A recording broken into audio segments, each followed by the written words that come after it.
Hello, my name is Dr. Warren Ng, President of the American Academy of Child and Adolescent Psychiatry, as well as Professor of Psychiatry at Columbia University Medical Center in New York City in the United States. Thank you so much for joining us today as I share some key insights on child and adolescent trauma for the adult psychiatrists and mental health providers. So thank you very much for joining us today. Now, as we start, let's talk about what I'm talking about when I talk about trauma. Trauma can be defined as a traumatic event that is frightening or dangerous or violent event that poses a threat to that young person's life or physical integrity. The important thing is how that young person is feeling and how they're made to feel because of that traumatic experience. Traumatic experiences can also elicit very strong emotions and physical reactions in children and adolescents, and they may feel a sense of terror, helplessness, or fear, or physiological reactions because of what they've experienced. Remember, it's how that young person views what has happened and their sense of safety. Now, what can be traumatic in that example? They can include natural, environmental, or biological disasters. We can think about earthquakes. We can think about hurricanes. We can also think about biological disasters such as the COVID-19 pandemic and what everyone has been through. However, natural disasters and traumas can also experience closer to home, and these are the most common, such as physical, sexual, and/or psychological abuse and neglect that children and adolescents experience. They can also experience closer to home family, school, or community violence, and I'm thinking about guns and firearms in this example.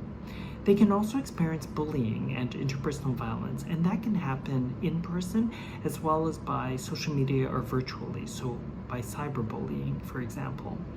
There can also be a sudden or violent loss of a loved one or a family member, and there can also be mental illness, medical or substance use disorders that can happen to the young person as well as their caregivers that can have a negative impact on them.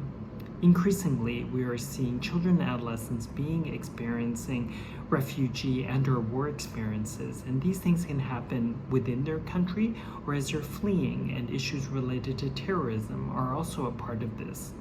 We can also think about serious accidents that happen to children and adolescents and their family members, as well as military experiences such as deployment or prolonged absences for parents or caregivers for children and adolescents.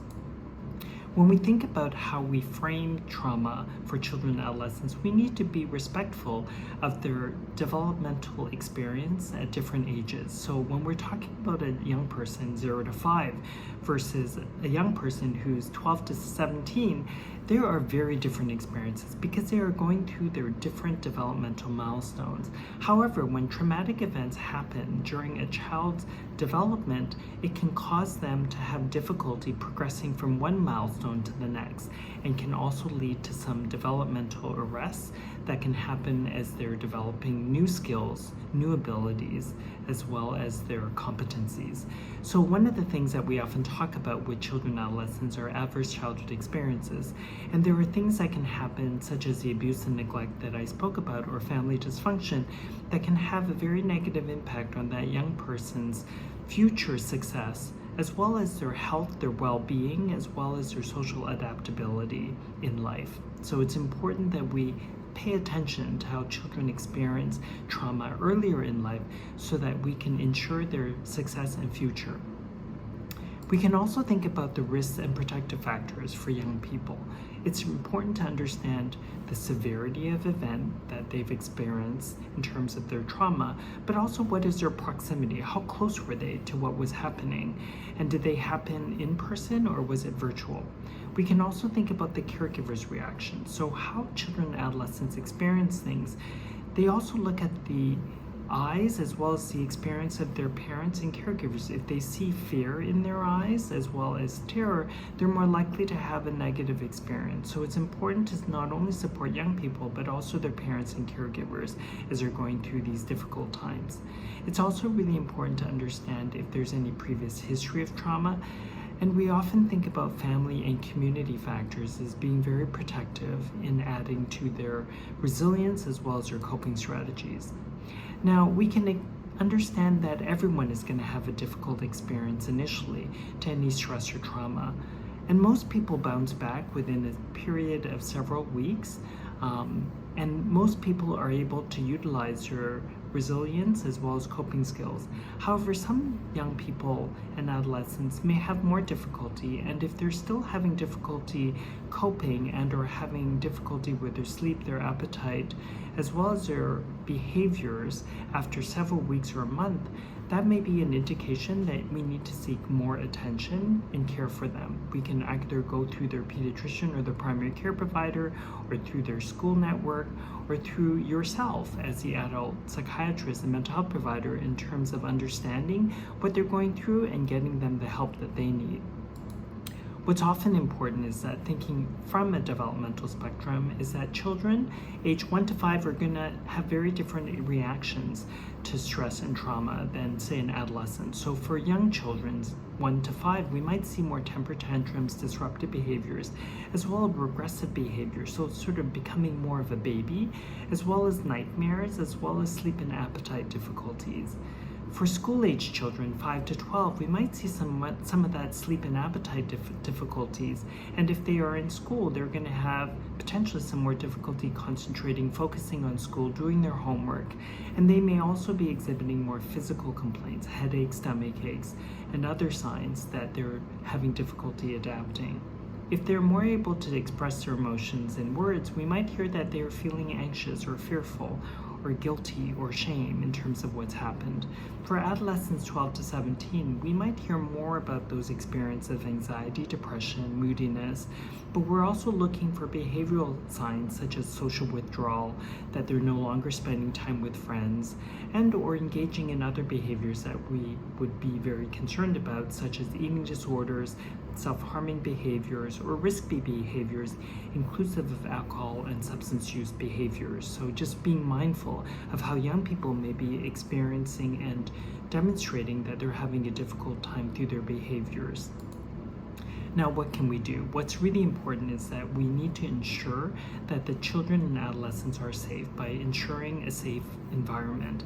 So one of the things that we often think about is we pull together the safety net that is often the family or the caregivers. So pulling the family together to really activate their ability to support one another through difficult times.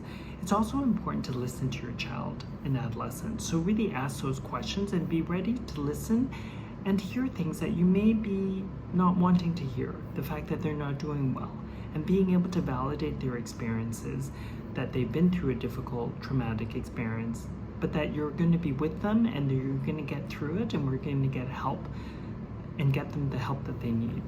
It's also really important for younger children who may have more difficulty expressing their emotions and their feelings to really look at their behavior and help them standardize back to a normal routine, which is often very comforting. So as we're thinking about when you go to sleep, when you have your meals, when you go to school, brushing your teeth in the morning, getting to school, etc.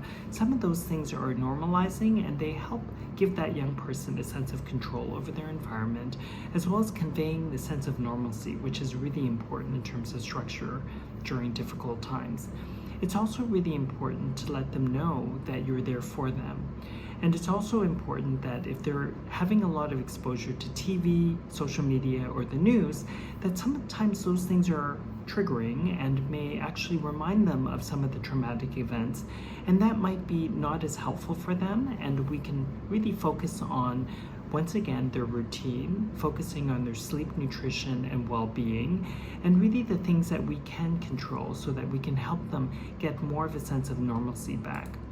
Now, it's important that we have resources that we can draw upon so that we can learn more about how do we help children and adolescents who are going through traumatic events.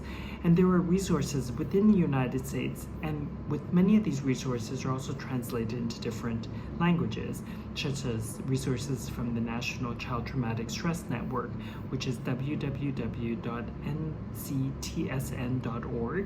or through the American Academy of Child and Adolescent Psychiatry. We have facts for families in different languages. They are also helpful for us as adult providers and other mental health providers to give more information for children and adolescents as well as their family and caregivers.